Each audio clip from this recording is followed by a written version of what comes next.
নমস্কার, আমি প্রিয়াঙ্কি। আজ চলে এলাম একটি মিনি ব্লগ নিয়ে। আজকে আমি যেই ব্লগটি শেয়ার করছি সেটি 27শে জুন শুক্রবারের ব্লগ, অর্থাৎ এই বছর রথযাত্রার দিন। আর এখন সকাল 7টা মতন বাজে। বাইরে ঝুমঝুমিয়ে বৃষ্টি পড়ছে। সত্যি বলতে বৃষ্টির শব্দেই ঘুমটা ভেঙে গেল। আর এখন এদিকে খুব গরম পড়ে গেছে, তাই বৃষ্টিটা দেখে এক প্রকার স্বস্তি ফিরে পেলাম। আর রথের দিনে বৃষ্টি হবে না সেটা তো হতেই পারে না, সে আমাদের দেশে থাকি কিংবা দেশের বাইরে। আগের 2 বছরও রথের দিন অল্প হলেও বৃষ্টি হয়েছিল, বেশ ভালো লাগে এই ব্যাপারগুলি। আর আজকে বৃষ্টির দেখা পেয়ে বেশ উৎসব উৎসব একটা ভাব চলে এলো কিন্তু, তাই না?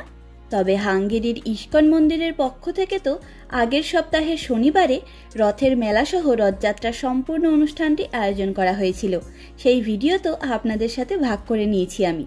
তাই আজকে আর বিশেষ কোনো অনুষ্ঠান কিংবা আয়োজন এখানে নেই, তাই আজ আর এদিক ওদিক কোথাও যাওয়ারও নেই। শুধু মন ভরে ঘরের ঠাকুরদেরকে ঘরোয়া আয়োজনে পুজো দেব। তবে জানেন তো, সকাল সকাল বৃষ্টির আমেজে বাইরের পরিবেশ এত আরামদায়ক হয়ে উঠেছিল যে দুজনেই আবার ঘুমিয়ে পড়েছিলাম। আর তারপর ঘুম থেকে উঠতে উঠতে বেশ খানিকটা দেরি হয়ে গেছে, তাই বেশ তাড়াহুড়ো করেই পুজোর জন্য অল্প আয়োজন করছি। বিশেষভাবে আর কিছুর ভিডিও করবার সুযোগও পাইনি। তবে হাঙ্গেরিতে আমার গোপলার এই শেষবার রথযাত্রার পুজোর আয়োজন বলে কথা, তাই পুচকে একটা ব্লগ বানিয়েই ফেললাম।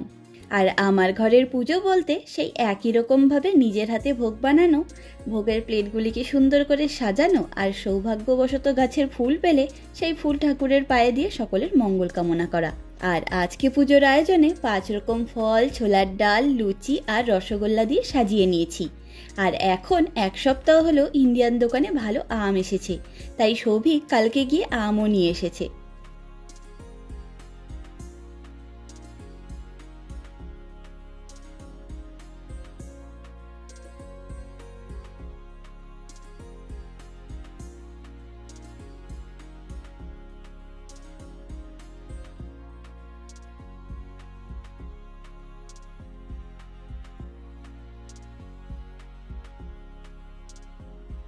আর এখন দুপুর 2টো মতন বাজতে চলল। দুজনেই উপোস করে রয়েছি। পুজোর আয়োজন করাও প্রায় শেষ। এবারে দুজনে মন ভরে রথযাত্রা উপলক্ষে পুজোটা সেরে ফেলি।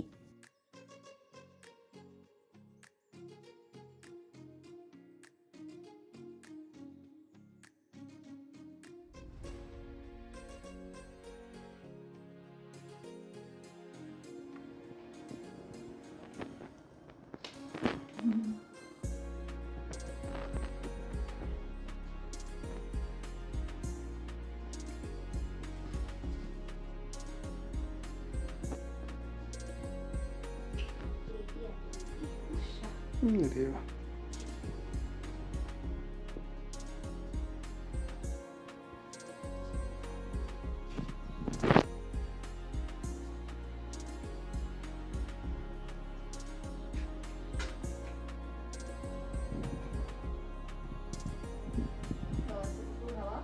ডাস্টবিনটা আসলে অসুবিধা নেই তো?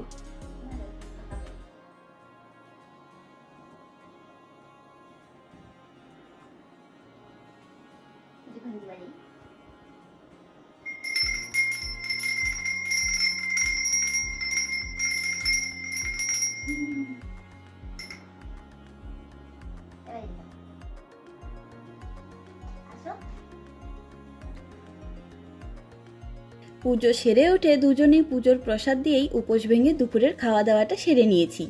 আর এখন বিকেল 6:30 মতন বাজতে চলল। আমরা যাব এলিনদেরকে আজকের পুজোর প্রসাদ দিতে। এলিনরা আসার পর থেকে এটাই একটা আনন্দ আমার।